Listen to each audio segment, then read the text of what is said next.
नमस्कार, ॲडव्होकेट नरेंद्र माधव या यूट्यूब चॅनलवर आपलं सहर्ष स्वागत आहे। आज आपण एक नवीन कायदेशीर मुद्दा घेऊन बोलणार आहोत। त्या मुद्दा जो आहे तो आहे क्रिमिनल प्रोसिजर कोड ह्यामधील सेक्शन 125। बऱ्याच जणांना याची जाणीव नसते की सीआरपीसीचं सेक्शन 125 काय आहे। तर सीआरपीसीचे सेक्शन 125 आहे हे साधारणपणे मेंटेनन्सच्या बाबतीत बोलल्या जातं, ज्याला मराठीमध्ये आपण पोटगी असं म्हणूयात।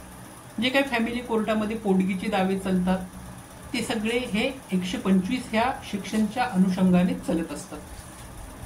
तर आता हे जे 125 सेक्शन आहे त्याचा उद्देश काय? पूर्वी जसं आपण म्हणतो की फॅमिलीमध्ये एखादे वाद होत असत, कौटुंबिक वाद होत असत, त्या वादामध्ये मग नवरा पत्नी बायको हा जो वाद आहे, नवरा बायकोंचा वाद असेल किंवा मग वृद्ध आई वडिलांचा वाद असेल किंवा मग मुलांचा जो वाद असेल, आणि हा वाद झाल्यानंतर जो कर्ता पुरुष आहे घरातला, त्यांनी जर त्या संबंधित व्यक्तीला सांभाळ केला नाही आणि वाऱ्यावर सोडून दिलं तर त्यासाठी म्हणून हा कायदा आणि तोच उद्देश घेऊन हा कायदा या ठिकाणी आलेला आहे। मग ह्याच्यामध्ये कोण कोण येत आहेत? तर नंबर 1 येते की पत्नी। ज्या वेळेला एखादा पती एखाद्या पत्नीला विभक्त होतो, घटस्फोट देतो, त्यावेळेला त्याला पोटगी द्यावी लागते। त्याचबरोबर जे वृद्ध आई वडील आहेत, त्या वृद्ध आई वडिलांचा सांभाळ जर त्यांच्या घरात असणारा कर्ता मुलगा करत नसेल तर त्या वृद्ध आई वडिलांच्या जो काही पोटगीचा खर्च आहे, मेंटेनन्सचा खर्च आहे, तो त्या मुलाला देणं अपेक्षित आहे। त्याचबरोबर घरातील जे लहान मुलं आहेत साधारणपणे की त्यांच्या सांभाळण्याची जबाबदारी त्यांच्या आईवर किंवा वडिलांवरती आहे।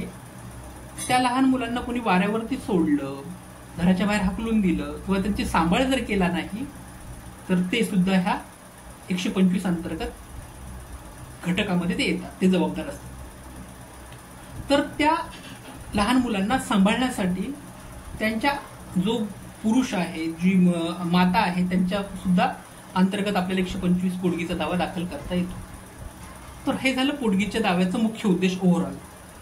आता हा जो पोटगीचा दावा आहे, हा दावा चालण्यासाठी जे काही लिडिंग केसेस आपण त्या कोणत्या? तर पहिल्यांदा भगवान दत्त वर्सेस कमला देवीजी 1975 केस आहे। त्या केसवरती साधारणपणे हा जो 125चा दावा आहे ह्याची गाईडलाईन्स त्या अंतर्गत सुप्रीम कोर्टाने दिलेल्या आहेत। त्याचबरोबर चतुर्भुज वर्सेस सीताबाई ही 2007ची केस आहे। ह्यामध्ये सुद्धा काही गाईडलाईन्स सुप्रीम कोर्टाने मेन्शन केलेल्या आहेत की बाबा पुन्हा कोणते घटक आहेत की ज्यांना तुम्ही 125 अंतर्गत पोटगीचा दावा देऊ इच्छितात। आता ह्यामध्ये की मॅजिस्ट्रेटला पॉवर आहे की तुम्ही मेंटेनन्सची ऑर्डर काढू शकतात आणि त्यामध्ये नंबर 1ला जसं आपण बघितले की वाईफ आहे, चिल्ड्रन अँड पॅरेंट्स आहेत, यांना तुम्ही पोटगी मागू शकतात फॅमिली कोर्टामध्ये। त्याचबरोबर जो काही मुख्य क्रायटेरिया आहे त्यामध्ये पहिल्यांदा पत्नी, wife not living in adultery, जी की पत्नी आहे ती अडल्ट्रीमध्ये राहत नाही, म्हणजेच की दुसऱ्या परपुरुषासोबत तिचे संबंध नाही आहेत, अशा प्रत्येक निराधार सोडून दिलेल्या पत्नीला तुम्ही मेंटेनन्सचा अधिकार देऊ शकता। आणि जो चिल्ड्रन आहे, वेदर इट इज लिजिटिमेट और इलिजिटिमेट, वैध किंवा अवैध असं म्हणता येणार नाही, परंतु जे काही इलिजिटिमेट जे चाइल्ड आहेत त्यांना सुद्धा बिलो 18 इयर्सच्या अंतर्गत जे आहेत त्यांना सुद्धा तुम्ही मेंटेनन्सचा 125 अंतर्गत तुम्ही देऊ शकता। त्याबरोबर अनेबल टू मेंटेन जे पॅरेंट्स आहेत की ज्यांचं तुम्ही हे करू शकत नाहीयेत, एखादे वयोवृद्ध आई वडील आहेत त्यांचं पालन पोषण ज्या ठिकाणी होत नाही, त्यांना सुद्धा 125 अंतर्गत ते येतात आणि त्यांना सुद्धा तुम्ही 125 अंतर्गत पोटगी देऊ शकता। त्याच्यामध्ये कोणते कोणते घटक कन्सिडर केले जातात हे बघूयात। पहिल्यांदा आहे की इन्कम आणि अर्निंग कॅपॅसिटी, की समजा एखाद्या पत्नीला पोटगी द्यायची आहे तर त्यामध्ये अभ्यास केला जातो की तिचं स्वतःचं काही उत्पन्न आहे का, अर्निंग सोर्सेस काही आहेत का तिचे, आणि तिची कमवायची कॅपॅसिटी किती प्रमाणात आहे, हे काही गोष्टी त्यात बाहेर धरल्या जातात। त्याचबरोबर प्रॉपर्टी किंवा असेट्स आहेत ते प्रॉपर्टीचे, जसे की शेअर मार्केटमध्ये काही शेअर्स आहेत तिचे किंवा काही बॉन्डमध्ये प्रॉपर्टी आहे का, ह्या सगळ्या गोष्टी ह्या ठिकाणी पाहिल्या जातात। तर नंबर ऑफ डिपेंडन्स, की ज्यांना तुम्ही देताय त्याच्यावरती किती लोक डिपेंड्स आहेत। समजा पत्नीला तुम्ही पोटगी देताय तर तिच्यावर काही मुलं आहेत का तिच्यावर अवलंबून असणारे, की जे कमवत नाहीत, लहान मुलं आहेत, त्यांना सुद्धा तुम्हाला पोटगी द्यायची आहे, तर तो सुद्धा एक घटक ह्या ठिकाणी अभ्यास केला जातो। स्टँडर्ड ऑफ लिव्हिंग नावाचा दुसरा एक घटक पाहिला जातो की बऱ्याच वेळेस एखादी स्टेटस असते लिव्हिंगचं, एक चांगल्या घरात आहेत आणि तिथे मेंटेनन्स राहण्यासाठी तुम्हाला 15,000 मंथली तुमचं स्टँडर्ड ऑफ लिव्हिंग आहे आणि तिथे तुम्ही 2,000ची पोटगी मागताय, हा सुद्धा घटक ह्या अनुषंगाने अभ्यास केला जातो की स्टँडर्ड ऑफ लिव्हिंग कशी आहे त्या फॅमिलीची, त्या अनुषंगाने पोटगीचा अभ्यास केला जाऊ शकतो. आता जे टाईप ऑफ मेंटेनन्सचे नेमके किती प्रकारचे मेंटेनन्स पाहिले जातात. नंबर 1 ते इंटरिम मेंटेनन्स आहे, दुसरा आहे की मंथली मेंटेनन्स आहे आणि तिसरा जो आहे की लमसम मेंटेनन्स आहे.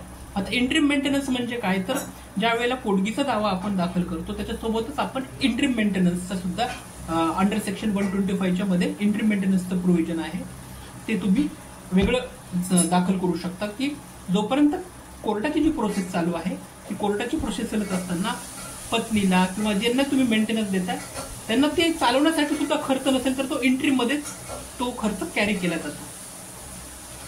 दुसरा आहे की मंथली मेंटेनन्स, जर बाबा एखाद्याचा 10,000 20,000 पगार आहे तर त्याचं जे मंथली मध्ये त्याचं कॅरी केलं जातं की महिन्याला त्याचं जे काही मेंटेनन्स आहे ते त्या अनुषंगाने त्या ठिकाणी देण्यात यावं. आणि तिसरा असं आहे की लमसम मेंटेनन्स देण्यात यावं की ज्यावेळेस पत्नी आणि पतीमध्ये घटस्फोट झालेला आहे पूर्णपणे आणि मेंटेनन्स द्यायचं असेल तर जर पती म्हणत असेल की मी लमसम 10 लाख 15 लाख जी काही अमाऊंट आहे ती देऊ इच्छितो तर तशी देखील लमसम अमाऊंट त्या ठिकाणी देण्यात येते. हे ह्या सगळं जो हा घटक आहे ते आपण 125 CRPC क्रिमिनल प्रोसिजर कोड 1973 च्या अनुषंगानेच आपण हे सगळं पाहत आहोत आणि त्या अंतर्गतच आपल्याला मेंटेनन्सचा अधिकार दिलेला आहे CRPCचा.